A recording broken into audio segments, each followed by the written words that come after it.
Which I think is why, like, the next game, Sticker Star, was so sanitized and, like, removed anything that wasn't, like, the most baseline, homogenous Mario stuff possible.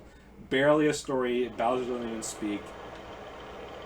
You have, like, a companion who has, like, a personality, but, like, they're not interesting at all. Is that, like, the worst of the Paper Mario type games? Far. Yeah. Color Splash, like, I played, like, a bit of that. I watched Jacob play a lot of that, too, for some reason. And that game's, like, bad, but, like, Sticker Star is, like, a million times worse. Yeah, I've heard only bad things about that. It's one of the...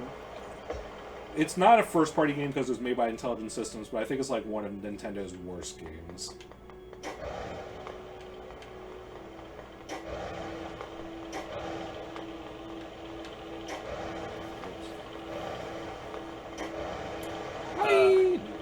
What? I had it solved, but then I was like, I wonder if I can create a shortcut. My brain. What's this mode called again? The Hero mode. Hero mode. Just love how any single enemy, two hearts. Yeah, because when you have just the regular green tunic,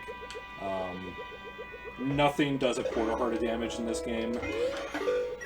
So automatically it's 2 hearts. And we'll probably see it in this part. When we go to Death Mountain, there's some Lionels there. And in the base game, they do 3 hearts of damage. So in this mode, they do 12 hearts on contact. Oh my god.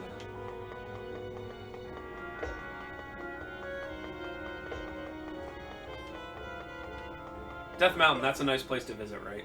Yep. Come on, man.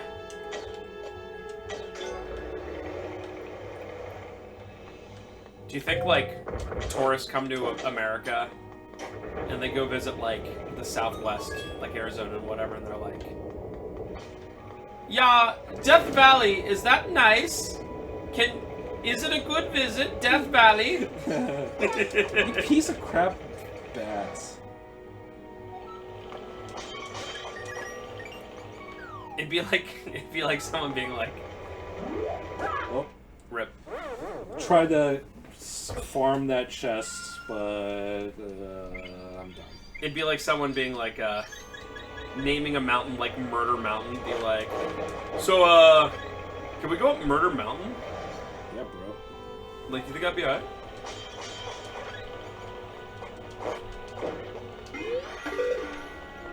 Ooh. I do like how they put those, rubies up there to show you that you can go at a higher, altitude, I guess. Yeah, and you come back to this room and then you're on a higher elevation. And yeah, it's really good design. This game has some really good design.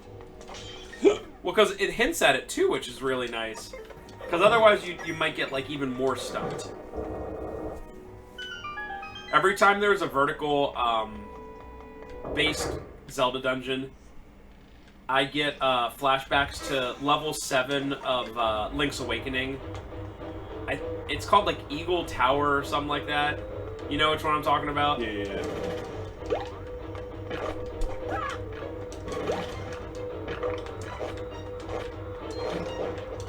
It's like, hey, to go anywhere, you need to knock down.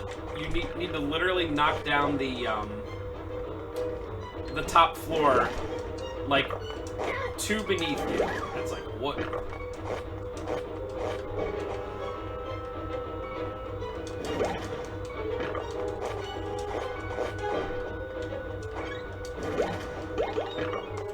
Nice. We did it, Reddit. Single chest. One of my favorite things, and you can really only do it in 3D Zelda games, but it's when they, I think it happens in either Majora's Mask or Ocarina of Time, where you spawn a chest, but the chest essentially has nothing in it. It has like a green ruby or something like that. But the reason you spawn the chest is because you have to hookshot up to it to get to the new area. I really, really like that kind of level design. I think think Ocarina of Time does it at some point. Maybe the. I wasn't paying attention what level. So like when you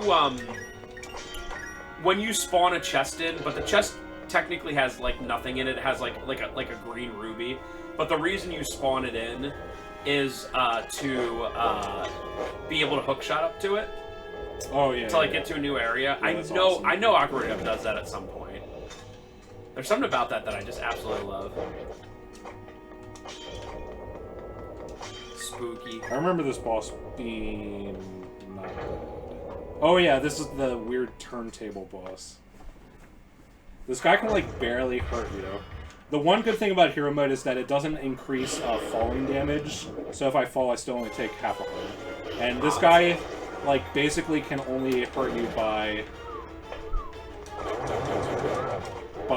knocking you off, because he has like all this wind around his like turntable thing. I'm gonna go even higher. I'm gonna go to a level beyond.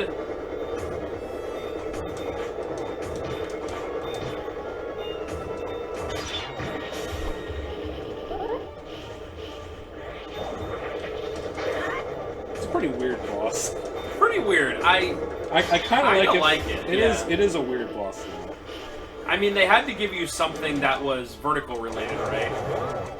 I bet he's gonna go even higher now. You'd almost think, I guess they used the idea for the mini boss, but you almost figure it'd be like a fire boss and like it'd blow out its flames. But they did that for the mini boss already. But just because of like he only can bounce into you, like contact doesn't take any damage. He can only hurt you if he knocks you out of the field.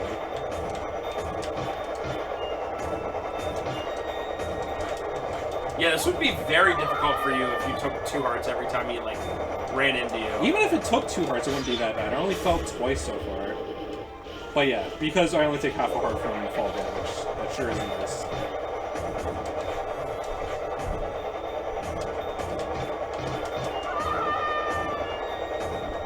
Sorry, Link-kun.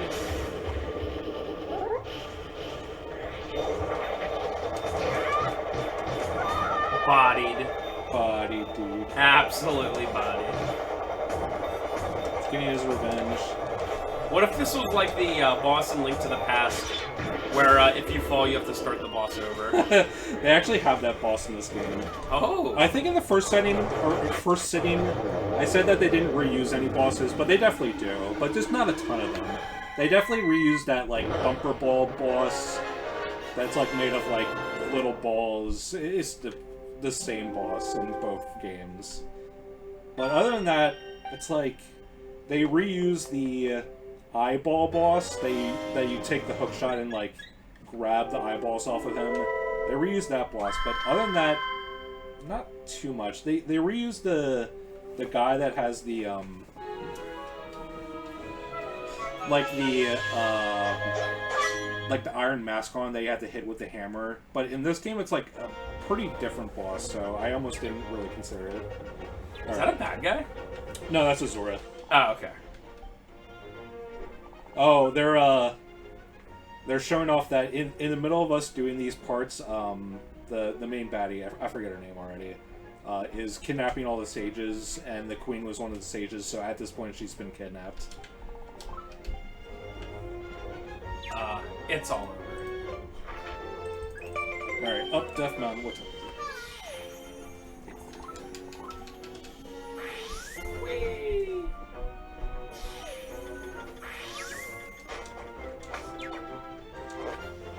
I might get to the next dungeon and then stop so we can do like a let's try or two. Alright. Because the next dungeon, I don't think I can do it in 5 minutes. Oh, maybe. We'll see. I don't know, this just... Not that FF7 Rebirth is like a dark game, but just having a game that is so, like, bright color palette and generally is uplifting music. I know there's going to be Dark World and everything, but it's a very nice change of pace. Yeah, that's why, like, I mean, Nintendo just gets it so right. They don't spend a ton of time or money on... Well, they spend a lot of time on their games sometimes, but simplistic but appealing is just as good as, like, a game with a $200 million budget. It's like, I'd rather look at this game than, like, Starfield or something. Oh, yeah. Even though, like, Starfield has, like, probably literally, like, 20 times the budget compared to this game. That's the next step of Zelda that I don't want to see happen is procedurally generated with Zelda. I hope they haven't done that yet with Tears of the Kingdom. I know it's a big open world game. No. Yeah, they didn't do that. Although, Tears of the Kingdom reuses Breath of the Wild's map, which is kind of sucks.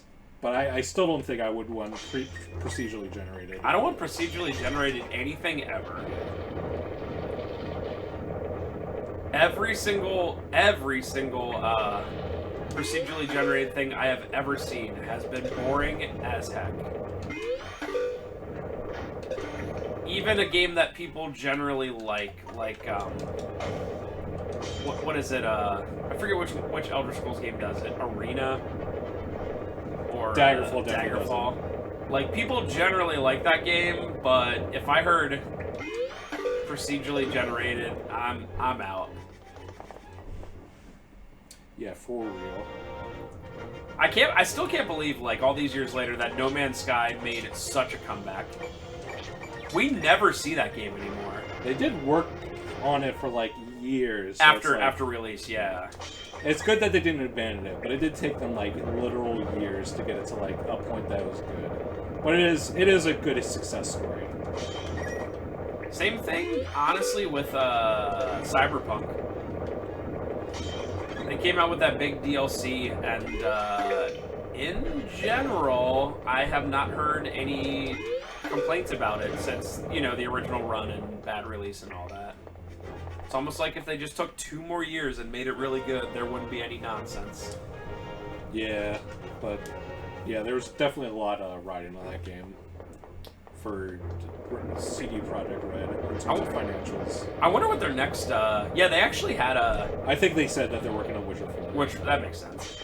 They had like a lot of like stipends and stuff from the government. I forget what.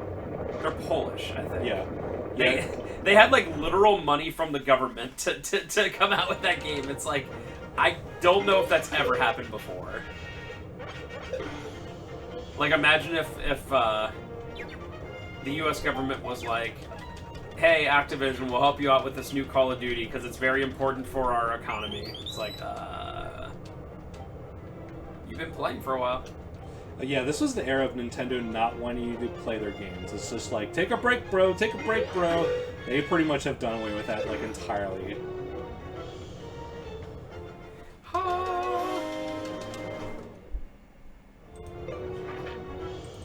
I already had the waypoints unlocked, but I just wanted to show, like, actually getting there.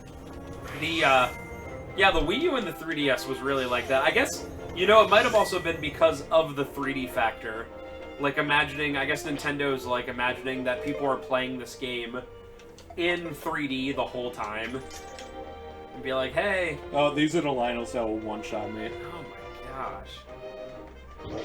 Thick! Oh, this is a pretty cool cave. You see how 3D is? Oh, turn on the 3D, turn on the slider. It's over. Everyone, put on your 3D glasses. Remember those? Remember those? I'm one of the only people on the entire planet that likes the 3DS 3D. I want to... Okay, merge west. I mean, it's cool, but I just can't imagine using it for a long period of time. Whenever we have to test the 3DS out and I turn it on, I'm always like, yep, and turning that back off. Yeah, I get it. It's not for everyone.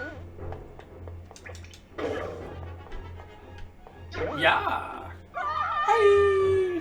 Half a heart falling 1,000 miles into lava. Into lava. Half a heart, but a little squid-looking thing falls into you.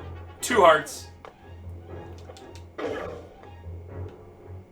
Ooh, that one takes longer. They're tricking you. Oh yeah, this one. Right now. Oh yeah! Wow, for a piece of art.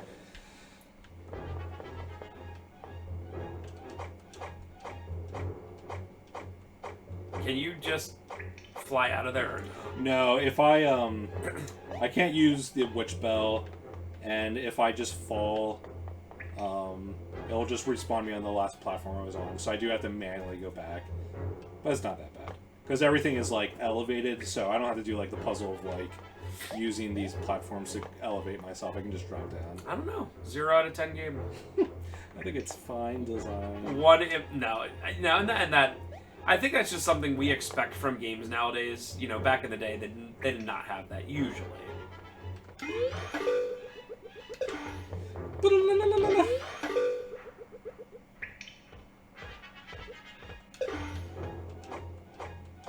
Yeah, whenever No, I have to go this way. whenever I play games and like you finish like a dungeon or a thing like that, and it's not like a linear game, and they make you go through the dungeon the whole way out, I'm like, even games that are 20 years old, I'm like, what were you thinking? What were they thinking? Even Zelda 1 in 1986. Once you get the heart piece and the piece of Triforce, they bring you out to the front.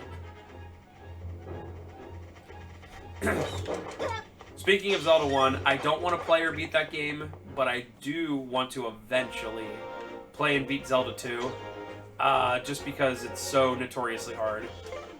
I want to actually try and beat it. I'm not a huge apologist for that game. It definitely has a lot of major issues. I think it has a little bit too much hate, just like Castlevania 2. Castlevania 2 has a ton of hate, and it's very... I don't want to say imperfect, because that makes it sound better than it is. But, like, Castlevania 2 and Zelda 2 have a lot of problems, but they also have a lot of great things going on for them. So, when people are like, Zelda 2, the worst, I'm like, no, calm down. It's just really different, and it is, like... It's just too difficult. It's really hard. Thing. Yeah. Even for a game where you can, power level and stuff like that, it's still ridiculously difficult. And you have to go through Death Mountain, like, pretty early in the game. And that's, like, the biggest choke point in the entire game. It's brutal. Honk. Oh, no. No. I think this dungeon's fine. I'm just gonna go now. No, whenever I see the red and blue switches, I'm always like, oh god. Yeah. And then this one adds the extra layer of being able to go up. This is the dungeon where they reused the bouncy guy as the boss. Let's go.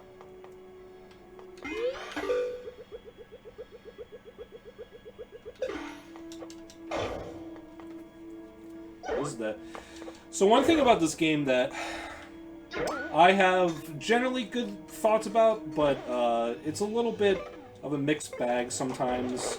So this game, like, because you get all the dungeon items from Ravio, you know from the very beginning, because they, like, signpost it, like, to get into this dungeon, you need the hammer, and they have, like, literal signposts to have the hammer signed on. So when you get into the dungeon, you know it's like, this is the hammer dungeon, and they're not going to expect you to do anything else. They're not going to expect you to have the hammer. Oh, yeah. Or the bombs, or arrows, Hookshot, or just, like, literally anything. And, like, it's a very streamlined way to make the dungeon. Like, you can really, like, focus on the hammer exclusively. But I think one thing about I really like about old Zelda dungeons is you'll get to a dungeon and they'll block your way. Like, imagine like you have this dungeon and you see all these like the laughing guys that you have to hit with the hammer, but you don't have the hammer right away. So you're like figuring out like what's going on, what you can do, and then at the middle point of the dungeon you get the hammer, and then you're like, oh, all this stuff opened, and you backtrack and you do all the stuff you couldn't do before, and because you get the dungeon item before you even get to the dungeon itself, Yeah. there's not that moment of like, oh, you do this because you know that this is the Hammer dungeon. Well, not only that, but Zelda dungeons generally,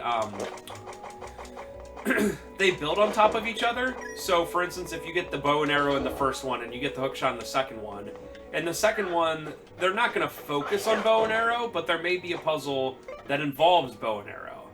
And then down the line, you get hookshot. And then when you get to the third one, it's... anything could happen. It could be bow and arrow, it could be hookshot, it could be the new item, you know? Yeah. Wind Waker did that really well, if I remember correctly. You know, when you get the new stuff and you get to the new dungeon, you're like, wow, I could use any of these items. Whereas, like Trevor said, I agree. Like in this one, the game only expects you to have the hammer, right? Yes. So they're not going to be anything that involves like a hookshot or bow and arrow. It's just not going to be a thing. And that's why I said at the beginning of this sit down, I was like immediately like, I really like this game, but I don't think it's perfect and has some problems. And I think it's really like the very, very streamlined way that they do the non-linearity. Because it's like, yeah, I could do this dungeon before the House of Gales. Like, it gives you that option, for sure. I don't think it's like, people are probably going to do it because Death Mountain is like a big undertaking to go up. But the option's there. But the problem is that since you don't get the dungeon items in the actual dungeon, they're very simple. And I think they're obviously we're seeing all the time that they're well-designed dungeons. But oh, for sure. They're just like very pinpoint, like this is the Hammer dungeon, nothing else. I guess the one thing that they did add for it is this gimmick. Yes. So at the very least, every single dungeon will have item gimmick and wall gimmick. And that's a pretty cool combination.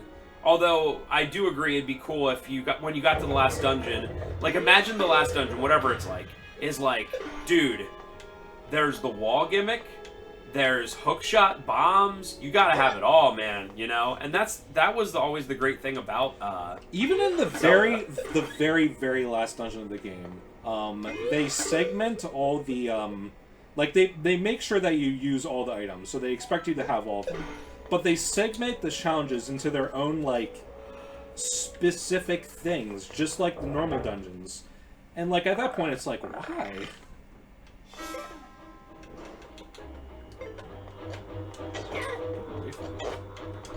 Yeah, that is definitely a bit, I guess, just different. I don't even want to say bad, but just different. And that's, And I'm not complaining because Zelda is, like, never gonna make games like this again. So they're just gonna do, like, the 3D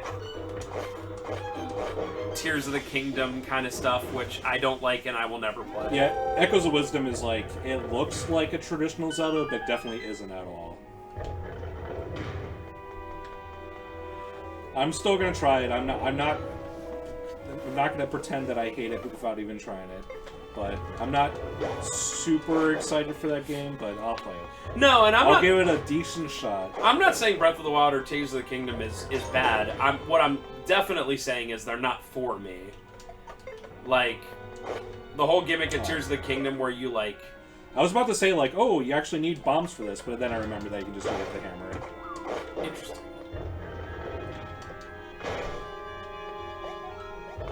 But yeah, the whole gimmick of Tears of the Kingdom where you, like, just build your own stuff in, like, a 3D item maker is very, very, very unappealing. Yeah, I stopped playing because it's just super jarring. Some people love that. So obviously, clearly, I mean, Tears of the Kingdom sold ridiculously well. Yeah. There's clearly more of a market for the new Zelda than the old Zelda. But I wish they just didn't, like, forego so many series conventions. Because, like, Breath of the Wild has, like, it has swords, it has arrows, it has bombs. That's, like, the only connecting tissue between Breath of the Wild and the rest of the series. The other two main gimmicks, like, gliding and climbing on anything isn't It's not from anything. I'm not saying it's inherently bad, but they like got rid of like hookshot, just every like main series item, just to make it more streamlined. You can do whatever you want, and I think Breath of the Wild's a good game. I think when I first played it, I thought it was great, and I think it's just my just what the series has become has kind of tainted my opinion on it more. But it's still a good game.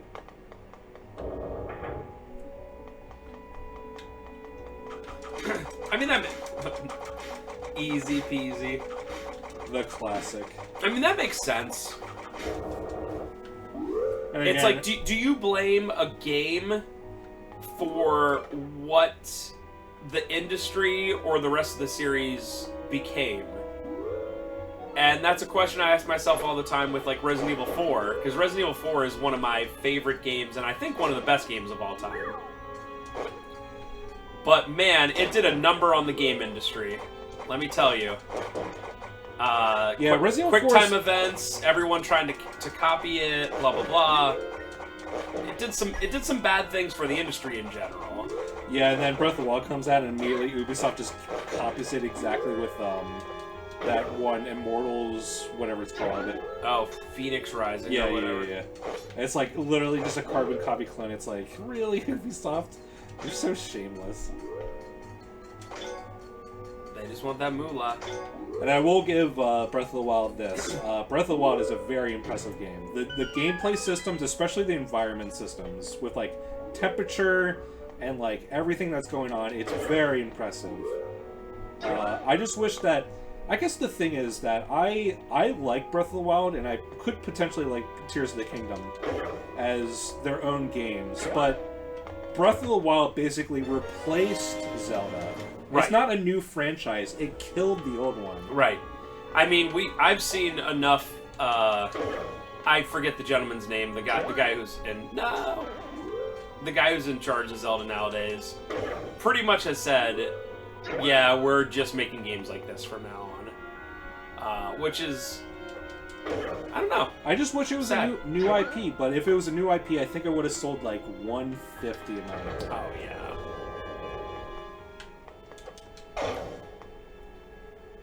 Gotta send you up one more time. So yeah, I'm not super bitter about Breath of the Wild or Tears of the Kingdom. I think they're decent games. Tears of the Kingdom is definitely not for me, but Breath of the Wild's a good game. But I just wish that both could coexist, and not just like endless... It's a hamburger! and not just like endless remakes, like, you know, Link to the Past remake is cool, for sure.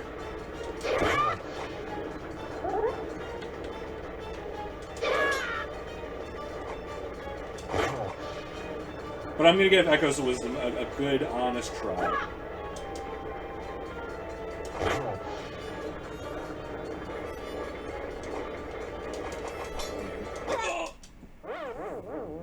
Bonk. I think he's like literally right next to me.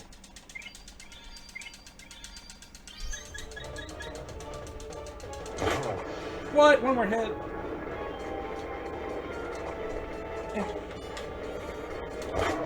Who would have known that when bosses take 4 hearts, it's pretty hard.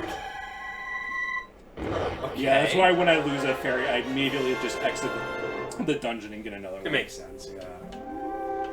That guy just evaporated.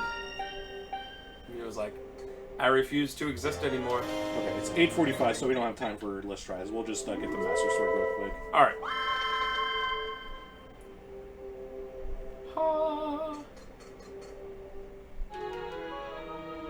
Makes you feel, well, powerful. Yeah, and actually, Resident Evil 4 and Breath of the Wild are pretty analogous in many ways. Because after Resident Evil 4, they really didn't, for the most part, until they started doing the remakes of like 2 and stuff, they really never went back.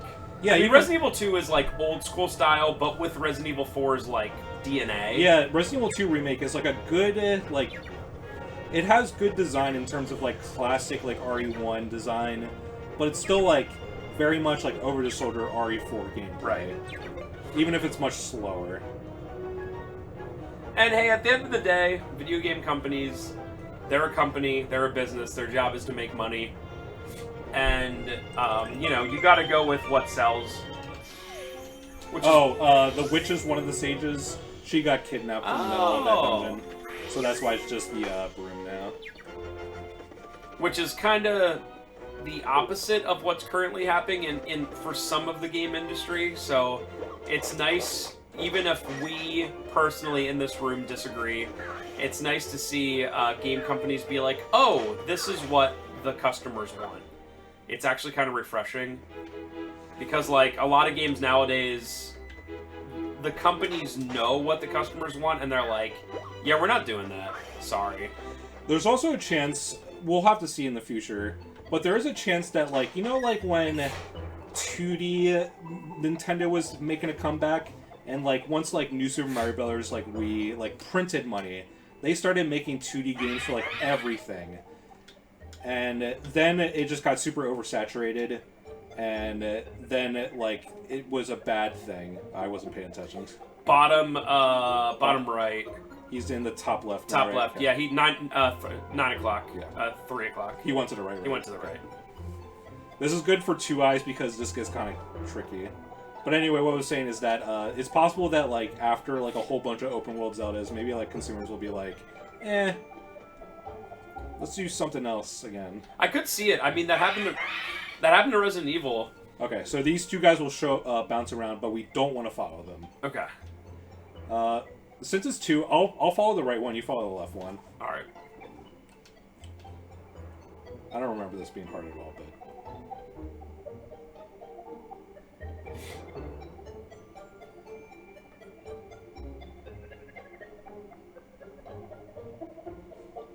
Okay, my guy went down. He went left. Okay, so I go up.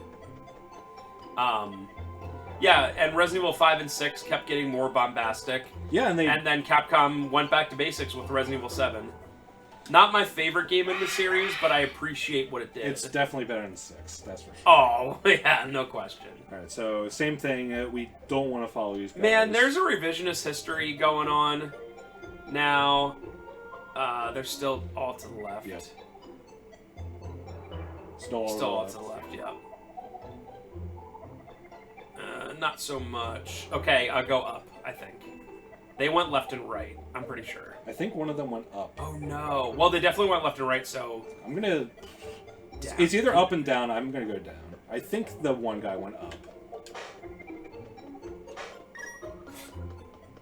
Anyway, we did it. There's a revisionist history where people on, like, YouTube and stuff are starting to be like, Resident Evil 6 isn't that bad. And I'm like, no.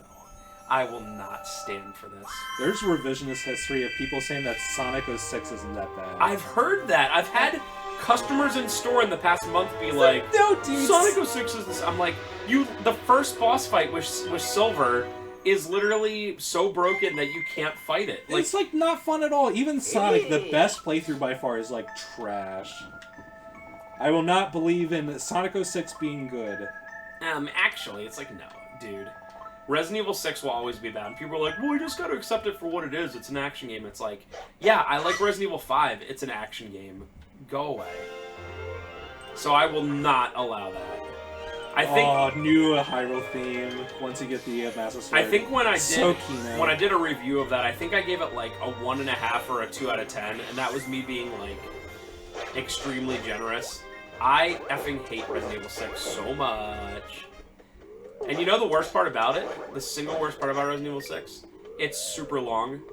It's like tons of gameplay. There's like 4 quests, and each quest is long as hell. So they're like, hey, do you want a game that's not very good? Do you want it to be like 20 hours long? It's like, no! Remember? Oh, you get a save right here. Okay. Remember Jake? Remember the guy who's like Nemesis? It's like Uzumo or whatever. Remember that guy? And you remember you're like in a helicopter and he's hanging on like another helicopter, and then he jumps onto your helicopter in a Resident Evil game. Do you remember that? Thank you, RE6. Pepperidge Farm remembers. I was thinking about that today, just earlier. Resident Evil 4 is the last Resident Evil game to come out, right? And that was like March of last year, so it's been like almost 18 months. Very unusual because like And there hasn't been any news on anything. There's no release date. We don't even know what they're working on. Very weird. Yeah, especially since Capcom loves pumping out like annualized Resident Evils. They certainly do. All right, guys, we will see you next time, and bye.